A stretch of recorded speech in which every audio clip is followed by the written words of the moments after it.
अरे कवि जी क्या गाना लिखे आप। हम तो आज थोड़ा डिस्चार्ज हो गए हैं, थोड़ा सा प्रॉब्लम हो गया है जीवन में, ज्यादा खटैया हो गया है। नहीं नहीं उससे प्रॉब्लम नहीं है, कुछ प्रॉब्लम हो गया है। हर की चले ना जिला में हमारे साथ ये जादू हर करना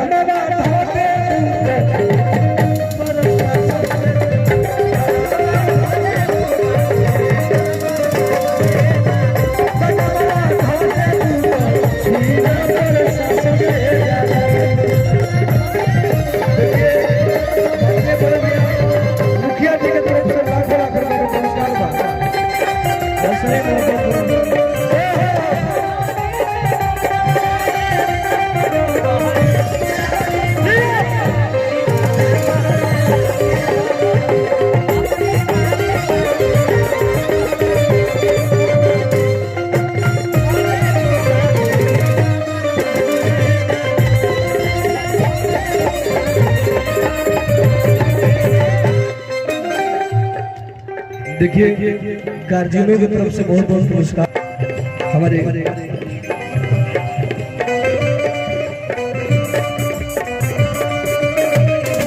के पिताजी की तरफ से पुरस्कार और दूल्हे राजा के पिता कृष्णा यादव जी के पुरस्कार मिला, दिल से धन्यवाद।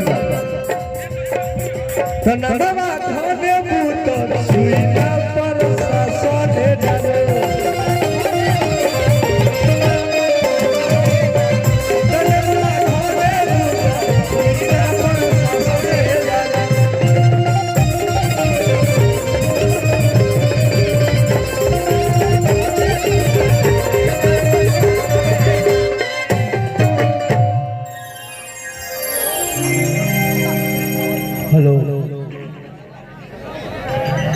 सभी गार्जियन के दिल से प्रणाम। व्यास जी जी जी जी ये पूरे परिवार के हमारे अभिभावक हैं सासाराम जिला के। मैं तमाम गार्जियन लोगों का हार्दिक स्वागत करता हूं मंच के माध्यम से। टुनटुन जी के भाई सम्मान में नेताजी लोग हमारे मंच में व्यवस्थित है राष्ट्रीय जनता दल के। मैं स्वागत करता हूं पूरे परिवार का। चूंकि ये पारिवारिक कार्यक्रम है और मंच को थोड़ा सा खाली कर दिया जाए, हमारी तमन्ना अगर तस्वीरें हो गई हो तो थोड़ा सा खाली कर दिया जाए। ठीक इधर आइए। हाँ तस्वीरें हो जाए, मजबूरी है, खाली करना जरूरी है। आप प्यार वाली कोइले तो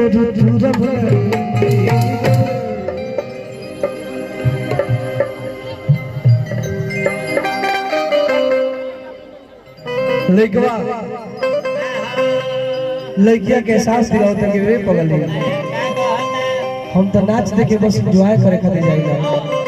मैं तो तुम्हारा हूँ, लव यू टू भाई। अरे गिरी अल्लाह पगली बनावत रही रील रे,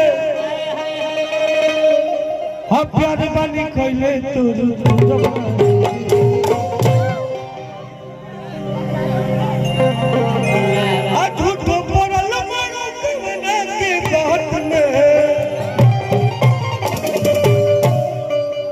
तब लड़किया कहती है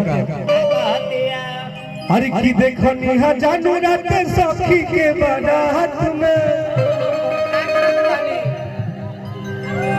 नचनिया के नंबर धारा। हमने एक और गाना गाया, अरे की बम्बे में लेके मखनिया हर फले बादू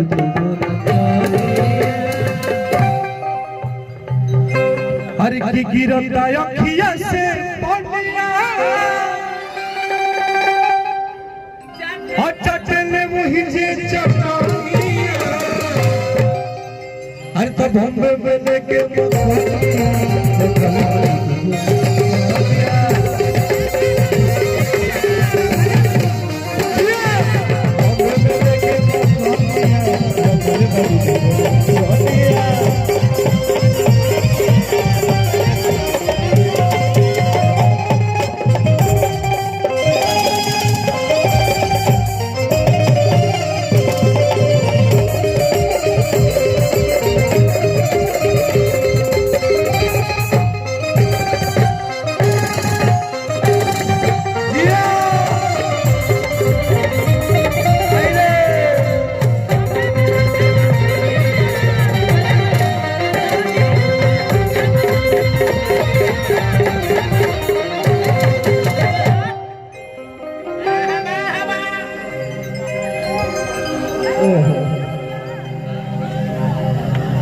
वही जे चटनिया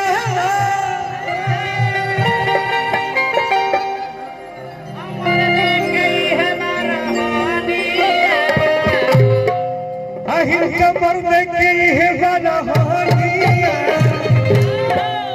हर तो बम्बे में देखी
अपना छोड़ा न हट के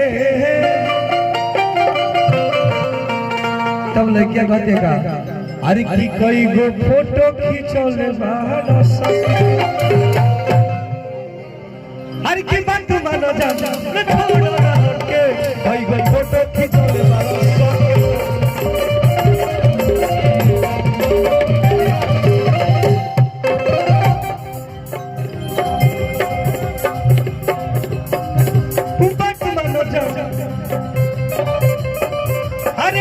छोड़ा तू हट के कोई गो फोटो खींचल बारो सके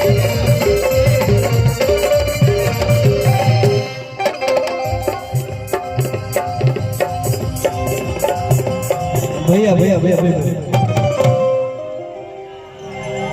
अरे की पूछो सुनी टुटू हमारा साथ में